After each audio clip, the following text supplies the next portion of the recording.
The floor was cold. The walls were made of stone, metal, and something that pulsed like it was alive. There were no windows, no lights except a dull red glow from the ceiling, and no sounds except the slow breathing of prisoners who had already given up. Cade's head throbbed as he woke. His hands were cuffed behind his back, his cheek pressed to the floor. Where was he? His last memory was of a transport, then a flash, a loud buzzing noise, and darkness. Now, stood a prison cell, alien, brutal, smelling of rust and blood, and he wasn't alone. The cell door slid open with a dry hiss. 2 guards in dark armor dragged something inside. Thin legs scraped the floor. A body. Cade tried to lift his head, but everything ached. The guards laughed as they dropped the figure next. To him she'll make it easy, one muttered. Softest thing in the building. Let's see how long he lasts, the other replied. The door slammed shut, and silence returned. Cade groaned and sat up slowly. His arms were finally free. He looked around, eyes adjusting to the light. The other prisoner was curled up in the corner, small, female, alien. She had pale skin, almost glowing in the dark. Her limbs were thin, her hair long and white, hung in loose strands over her face. She looked weak, starved, barely alive. But when she raised her head, her eyes met his, and she smiled. Not kindly, not sadly, but with something strange. Something that didn't fit her fragile body. You'll last even less than he did, she said softly. Cade froze. What did you say? She didn't answer. She just lay back down, facing the wall, as if nothing mattered. The night was long. He tried to sleep, but the cell made it hard. Strange noises came through the walls, whispers, scraping, distant screams. The air felt like it was pressing down on him. Cade looked at the girl again. She hadn't moved. Who was he, the one she mentioned? Another prisoner? Another test? And why did she sound so sure? By morning, food was pushed into the cell through a small panel. It's just gray mush in a bowl. The girl didn't touch hers. Cade walked over carefully. You okay? No answer. You didn't? Eat. Still nothing. Then slowly, she sat up. Her eyes were calm, but sharp. You shouldn't try to talk to me, she said. It makes them think you care. And if I do? She looked at him, head tilted. Then you'll break faster. Cade sat down across from her. I'm not here to break, she laughed. Soft, dry sound. They all say that. Her voice didn't match her body. It was too steady, too sure, like someone who had seen too much. Cade watched her closely. You've been here a long time? I was here before the lights worked, before the guards wore masks. Your name? She blinked. They didn't give me one. What should I call you? She thought for a moment, then shrugged. Call me weak. Is that what they call you?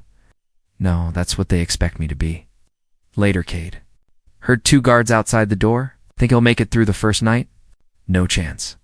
She hasn't slept in days. She's ready again. They laughed and walked off. Cade felt his chest tighten.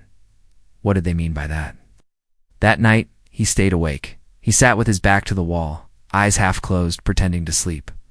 The girl weak sat still for hours, unmoving. Then at some point, she stood. He didn't hear her steps. Didn't feel her breath. But suddenly, she was standing right in front of him, looking down. I told you, she whispered. You shouldn't have talked to me. Cade didn't move, but her next words chilled him. The last one cried in his sleep. You don't look like the crying type.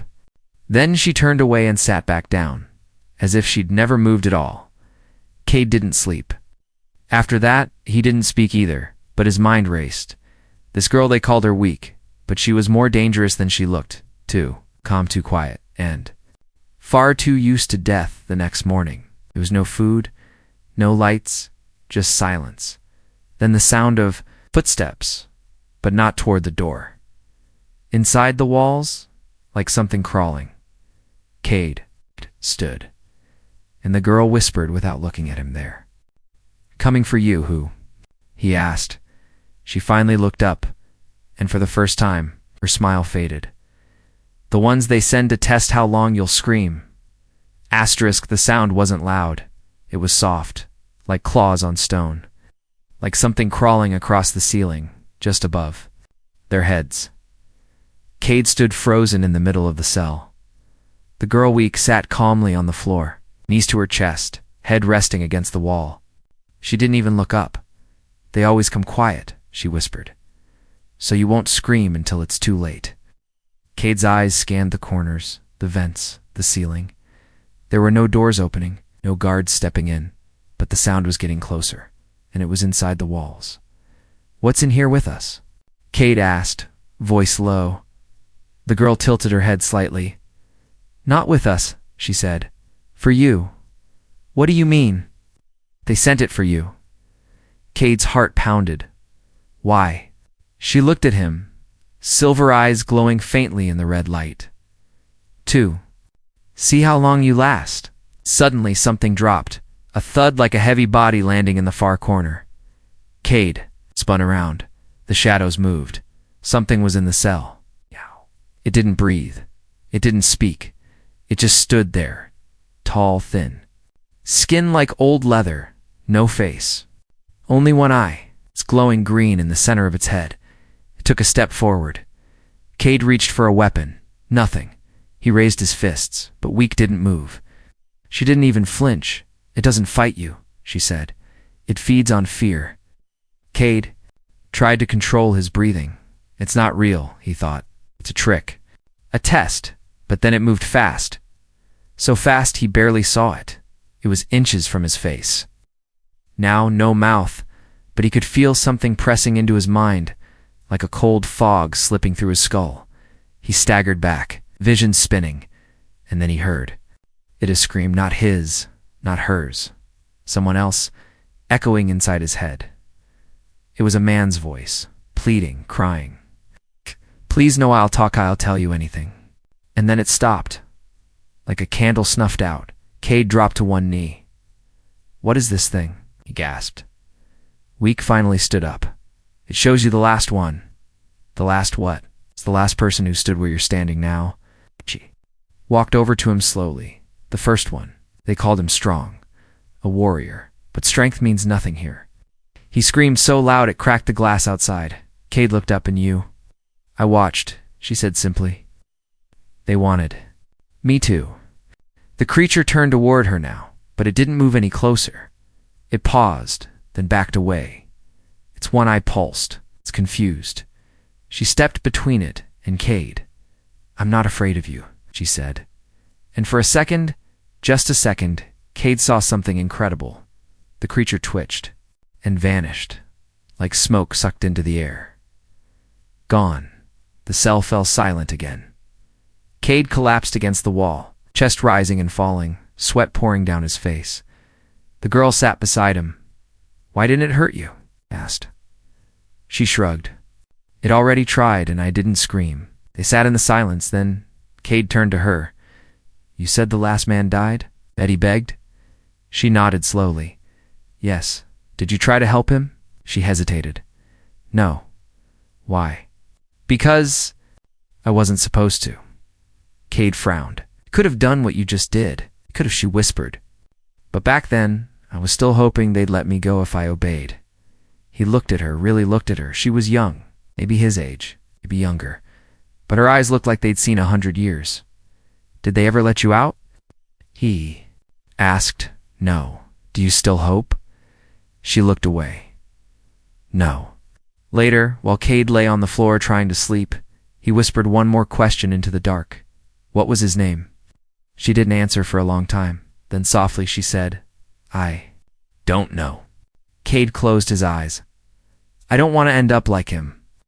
He felt her shift slightly beside him. "Then don't scream," she said, and turned her face to the wall. But in her mind, not his face. Not his face, not his voice, but the sound of his heart. Breaking, and the moment she looked away, when she realized they were testing her, too, she wasn't the prisoner. She was the tool. That night, for the first time in months, she had a dream. Not of blood, not of chains, but of someone standing beside her who didn't scream. Someone who asked her name, and maybe, just maybe, She wasn't the one doing the breaking anymore. The cell was quiet now. No creatures crawling. No guards laughing. No screams echoing in the walls. Just him. And her. Cade sat with his back to the cold metal, arms folded, eyes on the girl who never flinched. The girl they called weak. But he no longer believed that name. Not after what he saw, not after she made. A faceless nightmare vanished with nothing but a stare. He'd expected to find pain in her face, or fear, or exhaustion. But what he saw instead was calculation. She was always thinking, always listening, always 5 steps ahead, and it scared him more than anything else in that place. "You're not like the others," he finally said. She didn't look at him. "No one is like anyone else." "That's not what I mean." "I know." He waited, but she didn't speak again. Cade pressed on. "You said that thing shows you what the last prisoner felt. That scream, was that real?" She nodded. "Every time. And yet you've survived." At that, she turned. Her eyes, bright like cracked glass, stared straight into his. "I didn't survive," she said softly. "Shh. I was built too." Cade's breath caught. "What do you mean, built?" She looked back at the wall. They wanted something that could watch pain without reacting, record without speaking, break without breaking. He swallowed hard. "Who? The ones who run this place? Scientists? Soldiers? Collectors?" She traced a crack in the floor with her finger. "I was the control subject." Cade stood up. "Slowly? You were part of an experiment." "Still am." He paced, trying to understand. "They sent you in here, not as a prisoner, but as a test." She said nothing, which told him everything. The walls of the cell suddenly felt closer. Tighter. He thought back how the guards never feared her. How they always joked. How no one touched her. Not because they pitied her, because they knew she wasn't weak. She was measured. Every scream, every death, every breakdown was being recorded through her. "So why me?" Cade asked aloud. She answered quietly. "Because you're human. They think I'll break. They hope you will." He clenched his jaw. "They're not going to get what they want." The girl looked at him. They always do. Later that day, the cell lights flickered once, then twice. She stood immediately and pressed her hand to the wall. "What is it?" Cade asked. "New arrivals? How do you know?" She didn't answer. But her hand stayed on the metal, feeling vibrations. "I always know."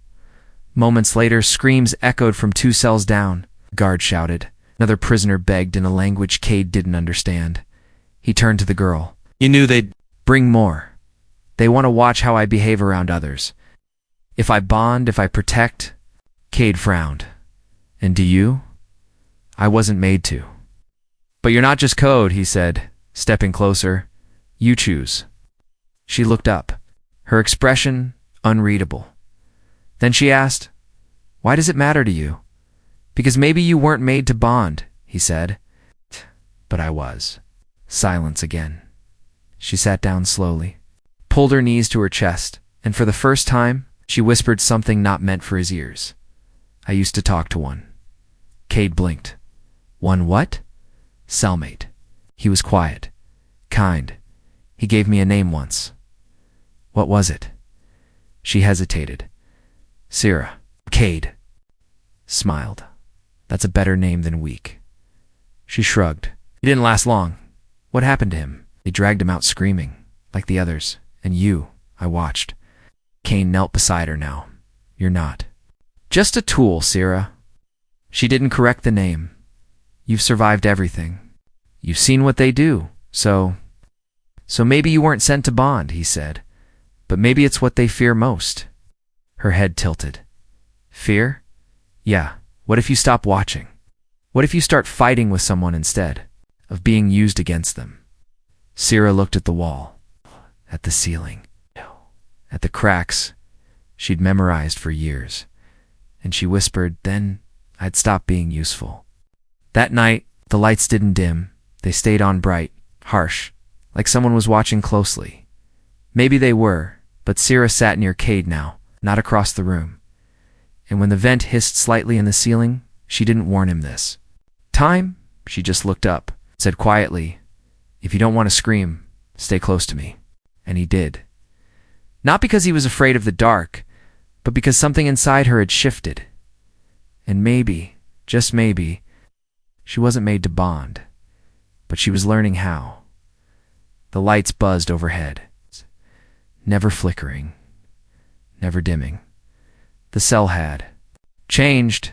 It was still made of metal and silence, still cold, still watched, but something inside it now felt different, warmer, heavier, because for the first time since she had been placed in this cage, Sierra wasn't alone in her silence. Cade sat close to her, knees drawn up, watching her carefully, not as a threat, not as a mystery, but as a person. And that confused her more than any test ever had. He had asked her many things in the last few days. What she remembered, what the guards feared, what she could do. She answered all of them with sharp, emotionless precision. But now he asked one question. One. She didn't expect one no one had ever asked, and it broke her rhythm like a crack in glass. "Do you want to leave?" Sierra didn't answer. She didn't blink. She just stared at him. It's like he had spoken in a language she'd never heard. Cade tilted his head. "I mean it," he said. "Do you want out of here?" Sierra finally moved slowly, stiffly. Like the word leave had rusted every joint in her body. She stood and walked to the far corner of the cell. Back to the shadows. Back to where she used to hide.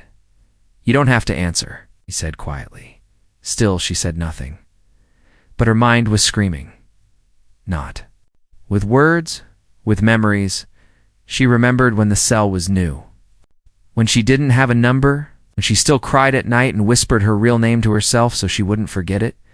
She remembered the first test. When they took her pulse as another prisoner died in front of her, she remembered. How they trained her to observe, not react, and how slowly. Her heart learned to obey that command, not because it wanted to, but because no one ever gave her another choice. So when Cade said leave, it felt like a lie. A dangerous one. One she didn't know how to believe in. She sat in the corner, arms around her legs. Finally she spoke, but her voice was quieter than before. "I don't think I belong anywhere else." Cade looked at her, surprised. "I think you belong anywhere you choose." Sierra shook her head. "They built me here. They finished me here.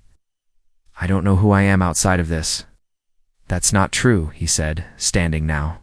"They didn't build your heart. They didn't make you stand up for me when the monster came. They didn't write that part."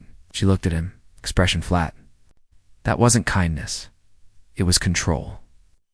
They programmed me not to let subjects die too soon." "You're lying to yourself," Cade replied gently. "You could have let me scream like the others." Silence. Her fingers tightened around her knees.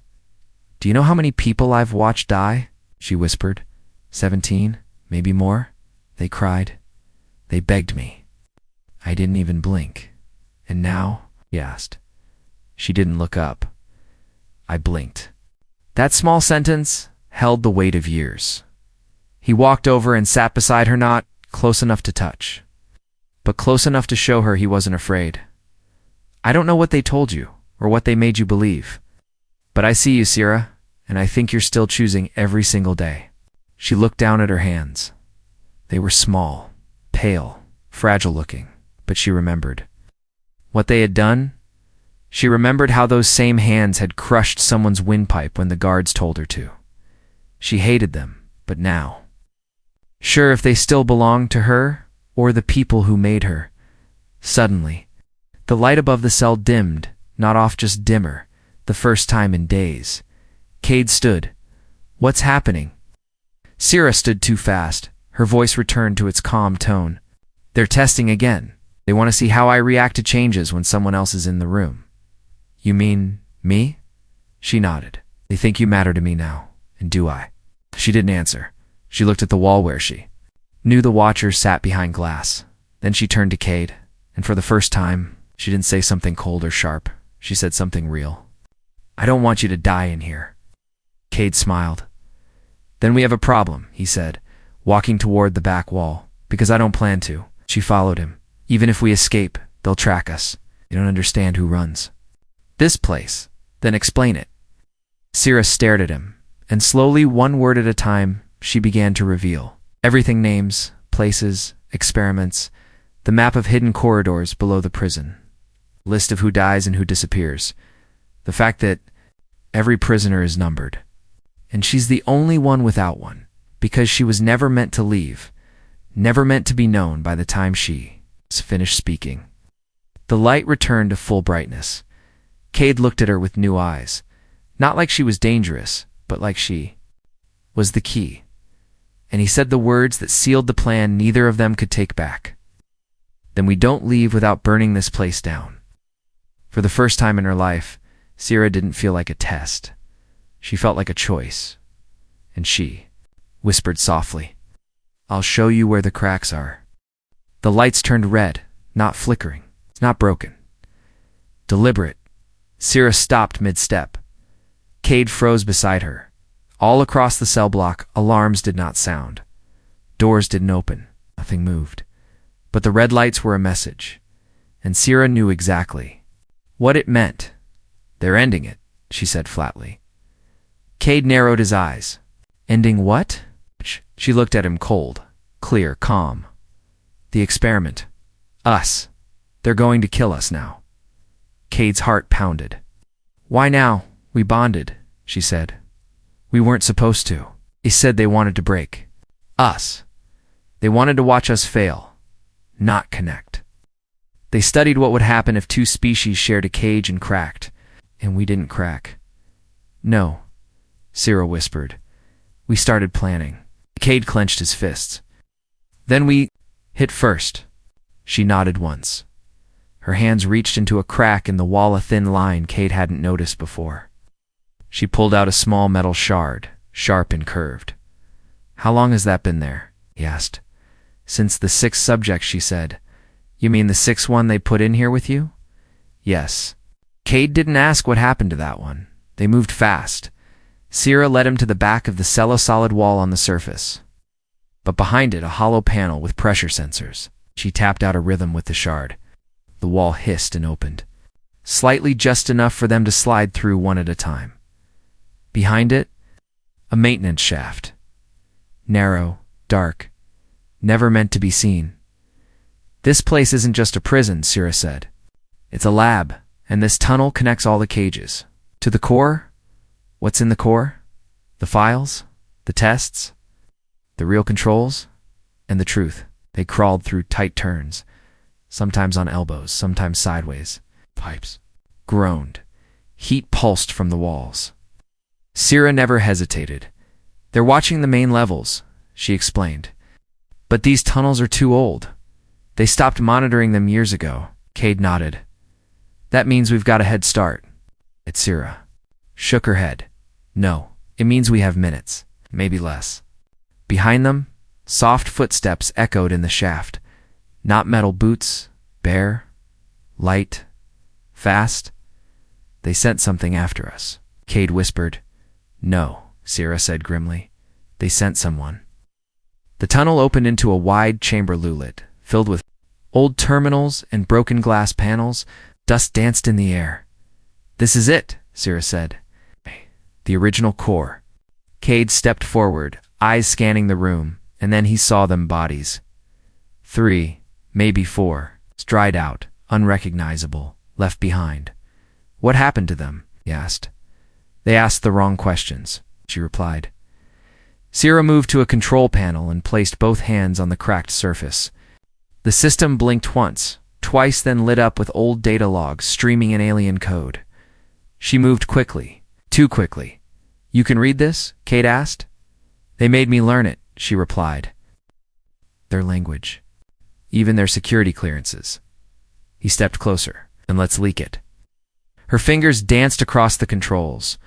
Already doing it. Behind them, a sound, soft breath, bare footsteps. A shadow in the hall. Cade turned. Raised the shard in one hand. Out of the dark stepped something that looked human but wasn't. It was thin, gray-skinned, blank eyes, and its mouth opened sideways. Syrah's voice turned sharp. "Step back. That's a cleaner." She didn't hesitate. It deletes mistakes. The cleaner lunged. Cade met it midair, tackling it into the wall. Its arms were stronger than they looked. Clawed fingers slashed at his jacket, barely missing his skin. Sierra shouted, "Keep it busy!" She activated the core's override sequence. Files were being transferred outward, beyond the prison walls, into relay stations, backup satellites. Even unencrypted civilian channels, the truth was going public. Cade slammed the cleaner with a pipe, knocking it back. "I thought they didn't kill their test subjects," he grunted. "They don't," Sarah said. "They let this do it. They—" Cleaner hissed, then moved toward her. But Cade grabbed its leg, pulling it down. "Finish the upload," he shouted. Sierra hit the last key. A soft beep confirmed. Transmission, and a quiet voice from the panel said, "Data purge complete. Fail-safe unlocked." Sierra looked at Cade. "That was your plan, right? Not just escape." Cade stood, panting. "Burn it down," he finished. They ran behind them. Alarms screamed for the first time. The prison wasn't just locking down. Now it was coming apart. Explosions rocked the corridors. Power flickered. Its walls cracked. They barely made it to the final maintenance door. Cade grabbed Sierra's hand. "Ready?" "Never been," she said, "but I'll try." They burst through into the outer yard under, an open sky filled with stars, real stars. Cold air rushed in. Sierra looked up, dazed. "I forgot what it looked like." Cade smiled. "You won't forget again?" Behind them, the prison collapsed into itself dust. Sparks, silence. No more experiments. No more. Screaming, just open air. And a chance asterisk smoke filled the sky. The prison was gone, its walls turned to rubble. Its systems dead, its secrets scattered across the galaxy. But Cade and Sierra didn't have time to watch it fall, because the Empire wasn't done, and they were. Never supposed to leave alive, they ran across the ruined plateau, past scorched rocks and broken watchtowers. The air was sharp with ash. In the distance, an old comes outpost blinked faintly, maybe still alive. "Maybe not. We need shelter," Cade said. "We need more than that," Sierra answered. "We need time." They had neither. Behind them, engines roared. 3 dark figures dropped from the sky, black-armored, fast-moving, glowing from within. Not soldiers, not cleaners. Prototypes built to replace her. Built stronger, faster, obedient. Sierra stopped running. Cade grabbed her wrist. "What are you doing?" "They weren't sent to capture us," she said. "They were sent to end me."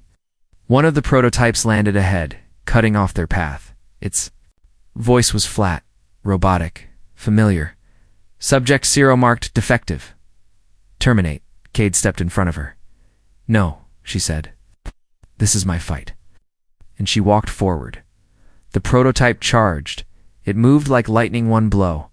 Straight to her chest, she flew backward, slammed into the dirt, coughing. Body shaking. Cade shouted her name, but she didn't answer. The second prototype moved in.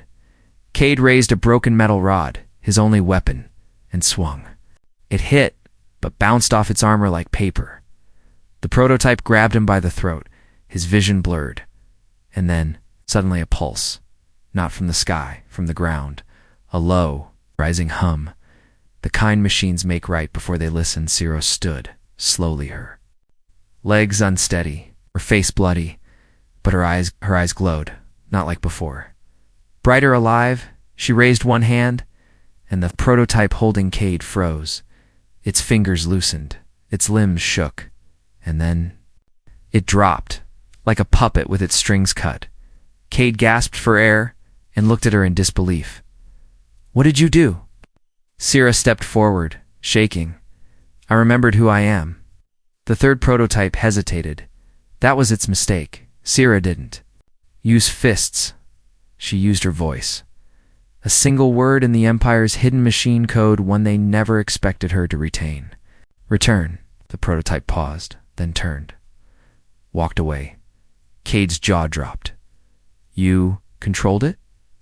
"No," she said. "I reminded it who gave it a mind." She fell to her knees, drained. Cade caught her before she collapsed completely. You took the hit, he whispered. She coughed, then smiled through the pain. But I stood back up. They reached the outpost. Old, abandoned. But inside, power still pulsed beneath the dust. Cade found a medkit. Sierra found a terminal. Together, they patched wounds and scanned signals. One stood out a reply to the transmission they had sent from. The core to Sierra and human Cade. We received your file. We believe you. Coordinates attached. If you can reach us. We'll help. Cade leaned over her shoulder. Someone's listening. Sierra smiled faintly. For the first time in my life, I'm not just being watched. Outside, night fell. Stars stretched across the sky. Cade and Sierra sat near the open door, resting. He looked at her quiet for a moment. You know, I thought you were the weapon. She raised an eyebrow, and now, he grinned. Now I think. You're the reason the Empire is scared. She laughed short, dry, but real. They should be. Across the galaxy, whispers had already begun. About a girl who erased her number. A human who fought beside her. A prison that no longer existed. And a system glitch so powerful, it rewrote its own programming. They called her dangerous. But the refugees called her something else. Hope. Sierra leaned against the wall, eyelids heavy. I thought I was built to observe. To obey. To break. Cade nodded. So did they. But I'm still here, she said softly. He looked at her, truly looked, and said, yeah, and you're just getting started. A quiet wind moved through the ruins of the outpost. Dust rolled across the floor. Broken terminals blinked one last time. And above it all, stars watched in silence. Sierra stood alone beneath the open sky, no roof, no cage, no numbers stamped. Into her skin. Once, she was built to obey, to observe, to fall apart when commanded. But now, she was standing not because someone ordered her to, but because she chose to. Behind her, Cade adjusted the old transmitter. Static filled the air, broken. Only by one repeating signal, to Sierra and human Cade. Safe port confirmed. Exit route broadcast now. We are ready for you. He turned to her. We can go. But Sierra didn't move. Not yet. Her eyes scanned the land around them. Burned rocks, crushed towers. Faint outlines of the prison that once called her property. It's strange, she whispered. This place held me my whole life. Now it's smaller than my shadow. Cade stepped beside her. You sure you're ready to leave it? She nodded slowly. I'm not just walking away from this place. I'm walking into something else. The transport arrived quietly and marked, dusty, flown by survivors, not soldiers. Its hull had scars, just like her. She stepped aboard, and the first thing they did was ask her name. Not her number, not her species, not her file code. Just her name. Sierra, she said softly. It means nothing, but it's mine. The pilot nodded. That's enough. In the days that followed, the story spread like fire, from one system to the next, of the prison that fell, the girl who wasn't supposed to survive, of the Empire's perfect tool who turned on her creators, and of the human who didn't run away from her, but ran with her. Together. They didn't just escape. They broke the chain for everyone. On the station they called Safe Hold 7. Sierra walked through halls lined with voices. Refugees, tech workers, ex-soldiers, lost children. Other hybrids like her, some stared, some flinched, some dropped to their knees and called her the destroyer. She shook her head. No, she said. I'm not here to destroy. Instead, she built. She repaired broken AI cores. Ways to stabilize failing systems with her mind. Shielded comes relays by sensing threats. Days. Before they arrived, she didn't raise weapons. She raised walls to protect the helpless. And slowly, even the frightened ones began to speak her name without fear. One night a young hybrid girl followed. Her down a hallway. Thin. Quiet. Scars on her arms. Is it true? She asked, that you didn't kill the ones who hurt you? Sierra paused. I wanted to, she admitted. But if I did, I would have become what they wanted. The girl blinked. What did they want? Sierra looked her in the eyes. Did something that could be used. In the control room, Cade watched a new map of rising rebel signals. Smiled. You know, Sierra, he said, you didn't just protect me. You gave a lot of people a reason to stand. She looked at the stars beyond the window. I wasn't supposed to be a reason, she said. I was supposed to be forgotten. He laughed. You were supposed to break. She smiled back. I still might. Yeah, but now you know how to stand back up. And then the broadcast came. From deep Empire territory. One voice. One code. Hidden inside a dying signal, it said, she is alive. She is free. And we remember. Sierra's hands trembled as she decoded the origin. A prison, just like hers, still running. Cade looked at her. She didn't have to speak. He already knew. We're going back, aren't we? This time, she walked in through the front. This time, the camera saw her, not as an asset, but as a warning. This time, the systems failed before a shot could be fired, and the doors opened on their own. Inside, the prisoners didn't know who she was until she whispered, You don't have to be afraid.